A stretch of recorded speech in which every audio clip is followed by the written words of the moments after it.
Welcome back students, this is Deepak Dhiyani.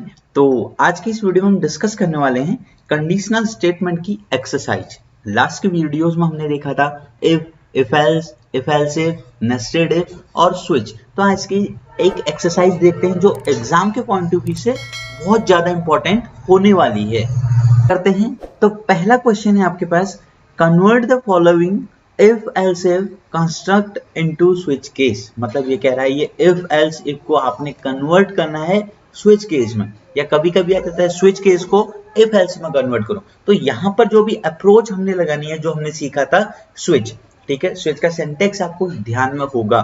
ठीक है, तो स्विच में क्या होता था, स्विच एक्सप्रेशन। तो एक्सप्रेशन मेरा यहां पर क्या है, वी ए आर, वेरिएबल। ठीक है, तो मैं लिख देता हूं वी ए आर।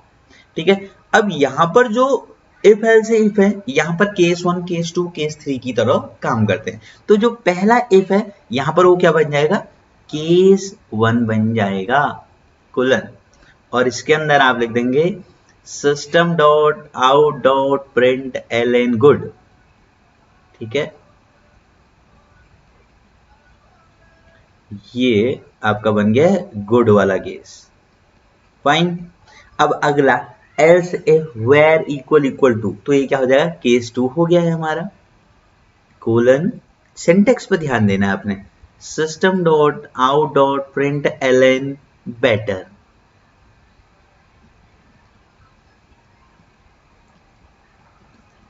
फाइन, ये हमारा दूसरा केस है।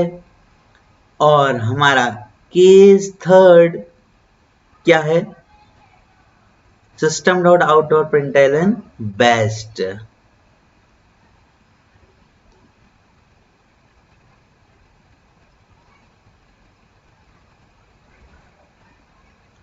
एंड लास्ट केस, अब यहां देखो ये इफ है, ये एल्स इफ है, ये एल्स इफ है, ये एल्स है, और यहां क्या होता है, एल्स की जगह डिफॉल्ट। तो आप लिखेंगे डिफॉल्ट, और इसके अंदर लिख देंगे system dot out dot print L N invalid.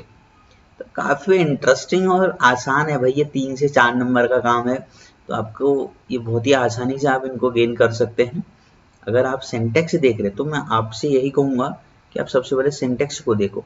और ये स्विच क्लोज हो गया, तो ये बन गया है हमारा इफ एल्स इफ से स्विच में कन्वर्जन। तो ये बहुत ही आसान सा क्वेश्चन था। नेक्स्ट है हमारे पास, find the output in the following code step. ठीक है, यहां पर हमें आउटपुट पता करना है स्विच का। ठीक है, तो स्विच यहां पर जो सी एच है इसकी वैल्यू कितनी है, 2। अब ये सी एच मिला 2 को, तो केस यहां पर इक्वलिटी के हिसाब से चेक होता है, तो केस 1 में तो जाएगा नहीं। ठीक है, केस 2 में जाएगा। केस 2 में जाएगा, इसने system dot out dot print L N simply coding को प्रिंट कर दिया। ठीक है, और फिर ये इसके बाद system dot out dot println best study material को भी प्रिंट करेगा। अब आप कहेंगे वाई, वाई का यहाँ पर जो आंसर है वो ये है, बिकॉज यहाँ पर एब्सेंस ऑफ ब्रेक स्टेटमेंट, यहाँ पर ब्रेक स्टेटमेंट नहीं है। मैंने आपको जब स्विच का सिंटेक्स सिखाया था तब भी बताया था ब्रेक का क्या रोल है। ब्रेक यहाँ पर होता सिंपली कोडिंग के बाद, तो वो क्या कर देता, आपके कोड को रोक देता, स्टॉप कर देता, फोर्सफुली स्टॉप कर देगा। अब यहाँ पर ब्रेक एब्सेंस है, तो जितने भी केस हैं वो सारे के सारे चल जाएंगे। तो सिंपली कोडिंग और बेस्ट स्टडी मटेरियल आपका आंसर आएगा। ठीक है, तो ये आपने ध्यान रखना है। सपोज यहाँ पर सी एच की वैल्यू 1 होती, ऐसा भी एक केस हो सकता था, सी एच की वैल्यू अगर 1 होती तब आपका आंसर जो आता ऑल कोर्सेस आता, बिकॉज यहाँ पर ब्रेक स्टेटमेंट है। तो आपको डिटेल में सारी चीजें पता होनी चाहिए, 1 है, 2 है, 3। आप क्वेश्चन मत सीखो स्पेसिफिक, आप बिल्कुल सिंटेक्स को सीखो, जो बेस है उस पर आपने ध्यान देना है। क्वेश्चन तो बहुत सारे हो सकते हैं। नेक्स्ट है हमारा, rewrite the following code after corrections. ठीक है, तो रीराइट करना है कोड को, करेक्शन कहां पर है इसको ठीक करना है। देखो, इफ अगर कंडीशन जब जब होती है तो इक्वलिटी ऑपरेटर का यूज होता है, असाइनमेंट का यूज नहीं होता है। तो हम यहाँ पर लिखेंगे इफ ए इक्वल इक्वल 1। तो एक तो एरर हमारी यहाँ पर थी, और दूसरी देखो a इक्वल इक्वल 100 नहीं होगा, यहां पर आप असाइन करेंगे a इक्वल टू 100। ठीक है, नेक्स्ट टाइम क्या हुआ फिर ये एल्स इफ, यहाँ पर सिंटेक्स की मिस्टेक है, आई कैपिटल है जो नहीं होता है, एल्स स्मॉल इफ और a equal to 2 and a equal to 1000, तो ये आपका करेक्ट कोड हो गया है। तो काफी आसान है चीजें, बस आप थोड़ी सा ध्यान दो, सिंटेक्स पर ध्यान दो। ओके, अगला क्वेश्चन आ गया, प्रिडिक्ट द आउटपुट, आउटपुट बताना है अपने फिर से, ठीक है।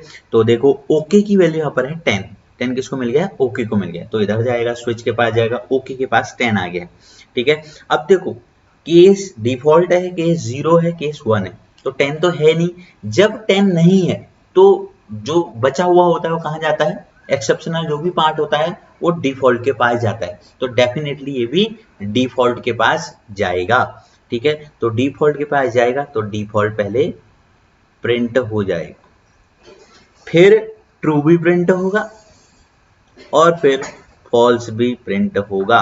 Reason because absence of break, यहां पर भी ब्रेक स्टेटमेंट का यूज नहीं है, अगर यहां पर ब्रेक होता तो ये क्या हो जाता, यहीं पर ही रुक जाता, तो ऐसा नहीं था, तो इसलिए डिफॉल्ट ट्रू फॉल्स आपका आंसर आएगा, ध्यान रखना है आपने इस बात का।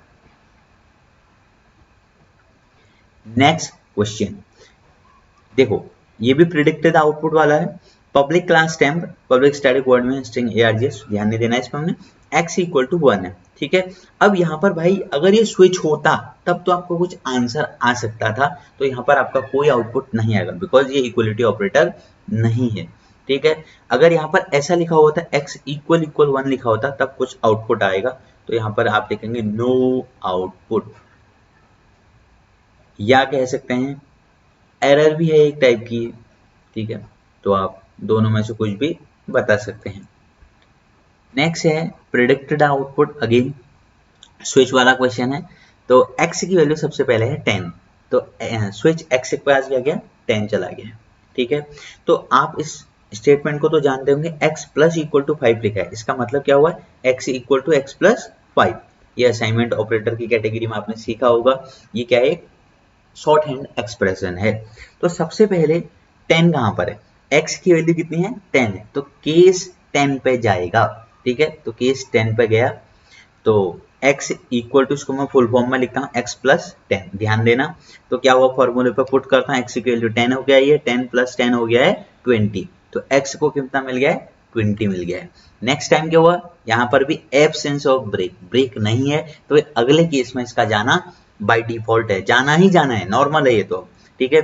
तो फिर क्या है x equal to x plus 50, देखो आप एक्सप्रेशन को बहुत इजी कर दो, जो मैं कर रहा हूँ, x की वैल्यू लास्ट टाइम क्या हो गई है 20, x की वैल्यू अभी क्या हो गई है, चेंज हो गई है, तो 20 प्लस 15 क्या हो गया है, x की वैल्यू हो गई है आपकी 35।